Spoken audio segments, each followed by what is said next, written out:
Hi children, today I am going to teach you a lesson going places. First let me tell you about the author. This is written by A.R. Burton. He is a modern writer जो Zurich में रहते थे, लेकिन उन्होंने ज़्यादातर work अपना English में किया है. और ये स्टोरी गोइंग प्लेसेस जो है, ये इसकी थीम जो है वो एडल्ट्स एंड बच्चे जो होते हैं, जो यंग होते हैं बच्चे, वो जो सोचते हैं, जो उनकी आइडियलाइज करते हैं किसी को या किसी हीरो को प्रेस करते हैं, इस तरीके से उनके बारे में है. When I leave Sophie sets coming home from school, जब वो स्कूल से आ रहे होते हैं तो सोफी कहती है कि जब मैं छोड़ूंगी school, I am going to have a boutique, मैं अब एक बुटीक खोलूंगी. A showroom for the dresses, stitch and showcase and sell. Jency linking arms with her along the street look doubtful. Jency जो उसकी फ्रेंड है वो उसकी तरफ देखती है और फिर बहुत डाउट से देखती है. Takes money Soph something like that, ऐसा कुछ करने में पैसा लगता है. I will find it, Sophie said straying for down the street. Sophie दूर देखती है और कहती है कि हो जाएगा. Take you a long time to save that much, इतना पैसा जमा करने तो बहुत टाइम लगेगा. Well I will be a manager then, तब तक मैं एक मैनेजर हो जाऊंगी. Yes of course, to begin with till I have got enough. हाँ, शुरू में, जब तक कि मेरे पास काफ़ी पैसा जमा ना हो जाए. But anyway I know just how it is all going to look, लेकिन मुझे पता है कि सब कैसे होने वाला है. They would not make your manager straight off, so एकदम से कोई किसी को मैनेजर नहीं बना देता है.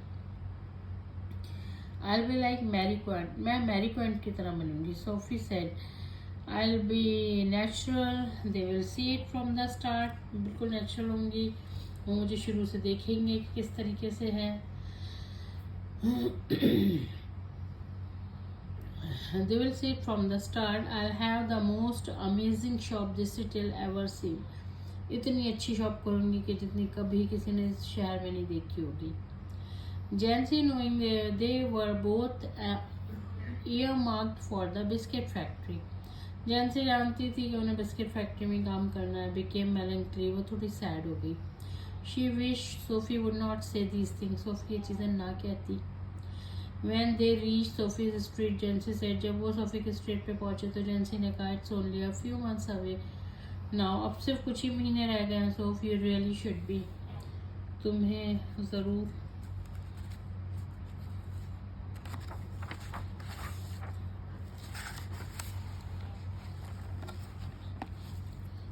सेंसिबल, तुम्हें थोड़ा सेंसिबल हो जाना चाहिए. They don't pay well for shop work, कोई अच्छा शॉप पे काम करने का कुछ अच्छा पे नहीं करते. यू नो दैट, तुम्हें मालूम है. Your dad would never allow it, और तुम्हारे पापा कभी इसकी अलाउ नहीं करेंगे इसको. और एन एक्ट्रेस बनना या फिर actress. Now there is a real money in that, उसमें वाकई बहुत पैसा है. Yes and I could maybe have the boutique on the side, हो सकता है मैं एक्ट्रेस बन जाऊँ और साइड में मैं एक बुटीक भी खोल लूँ. Actress don't work full time, actress तो सारा दिन काम नहीं करती हैं. डू दे, क्या वो करती हैं? एनीवे करती भी हूँ. दैट और फैशन डिज़ाइनर यू नो, या फिर फैशन डिज़ाइनर बन जाऊँगी. समथिंग अ बिट सोफिस्टिकेटेड, ये थोड़ा सा ज़्यादा सोफिस्टिकेटेड है, ज़्यादा वर्क से रिलेटेड है, इसमें ज़्यादा थोड़ा सा स्किल्स वगैरह चाहिए होते हैं. And she turn in through the open street door living जेंसी standing in the rain. और वो अंदर से दरवाज़ा वो पलटती है, दरवाज़ा खोलती है ओपन स्ट्रीट डोर. जेंसी बाहर खड़ी रहती है बारिश में. If I ever come into money I will buy a boutique, अगर कभी भी पैसा हुआ तो मैं तो बुटीक खोलूँगी. हाँ, if you ever come into money, हाँ कभी तुम्हारे पास पैसा हुआ तो. If you ever come into money you will buy us a blessed decent house to live in. अंदर से आवाज़ आती है, हाँ अगर कभी तुम्हारे पास पैसा हो तो तुम हमारे लिए घर, डिसेंटली सा एक घर रहने के लिए ले लेना. थैंक यू वेरी मच, और बहुत बहुत शुक्रिया. Sophie's father was scooping shepherd's pie into his mouth as hard as he could go. Sophie के फादर स्कूप से निकाल के पाई खा रहे थे और अपने मुंह में रख रहे थे. His plump face is still creamy and sweet. उनका फेस पे पसीना आया हुआ था. Mark from the day, दिन की मेहनत की वजह से. She thinks money grows on tree, ये समझती है कि पैसे पेड़ पे उगते हैं. डोंट शी, क्या वो नहीं समझती? Dad said little Derek hang on the back of the father's chair. उनका छोटा भाई जो था लिटिल डेरेक वो उस पे बैक पे लटक रहा था डैडी के चेयर की. Their mother sighed. उनकी मम्मी ने एक ठंडी सांस ली. Sophie watched her back stooped over the sink and wondered at the incongruity of the delicate bow which fastened her apron string. Sophie ने देखा उस सिंक के ऊपर उसकी मम्मी झुकी हुई थी और उनकी थोड़ा सा डेलिकेट बाउ विच फास्टेंड हर एप्रन स्ट्रिंग्स और एक अपना एप्रन बांधा हुआ था. द डेलिकेट सीमिंग बाउ एंड द क्रुक बैक बहुत ही नाजुक सा बंधा हुआ उनके पीछे फूल सा उस एप्रन का और थोड़ा सा वो झुकी हुई भी थी. crooked back थी उनकी. The evening that already blacked in the windows and the small room was steamy from the stove and cluttered with the heavy breathing man in the west of the table and the dirty washing piled up in the corner.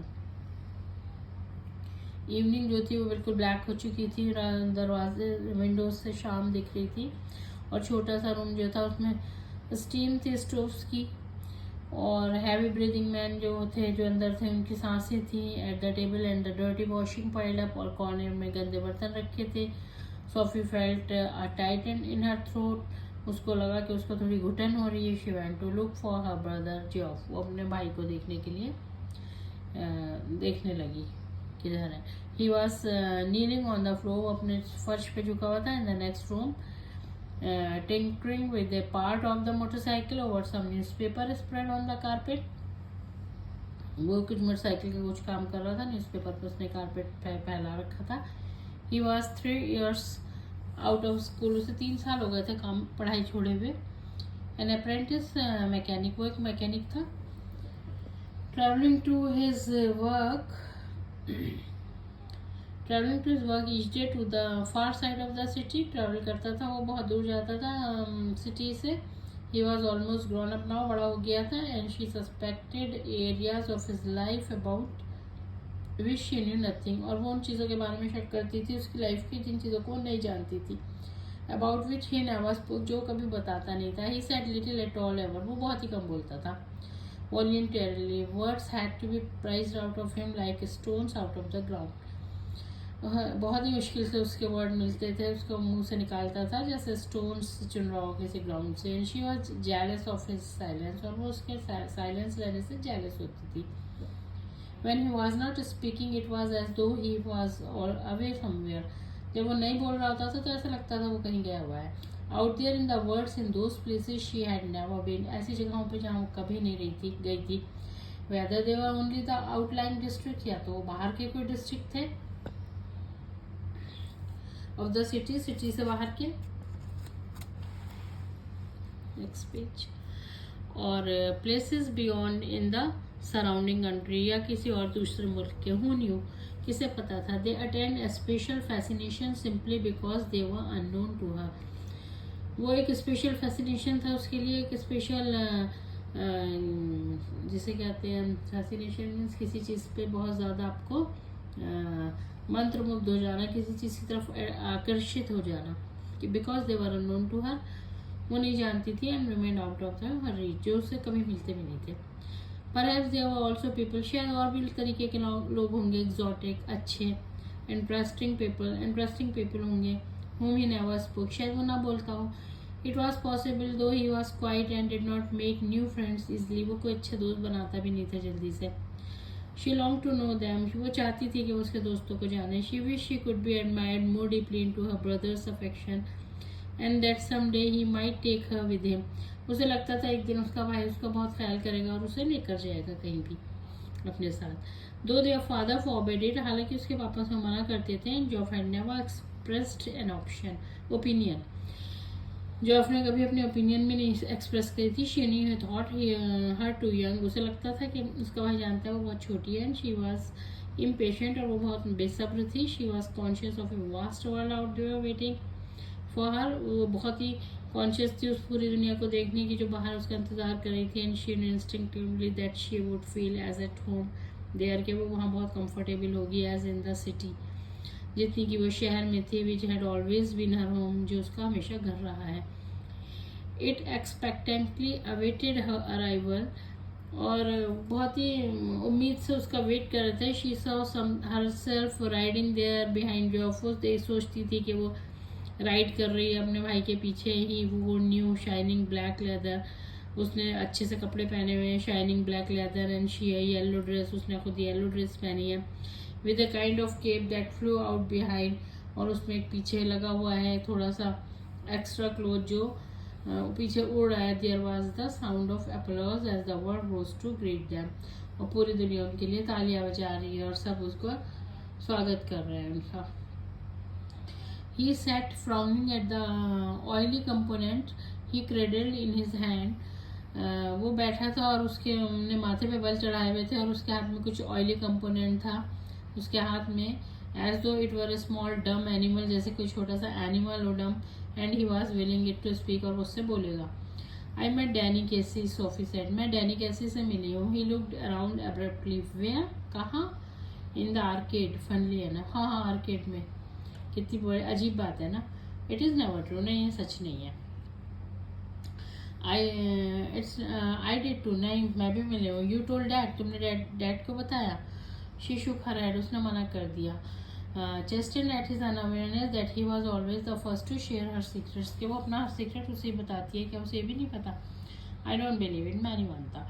There I was looking at the clothes in Roy's window when someone came and stood beside me, and I looked around and who should it be but Danny Casey। एक मैं ऐसी खड़ी थी, देख रही थी, कोई मेरे पास आके खड़ा हो गया और जब मैंने देखा तो वो डैनी कैसे था। आगे की स्टोरी हम नेक्स्ट वीडियो में बताऊंगी। और that's all for today. Please like, subscribe and share. Thank you.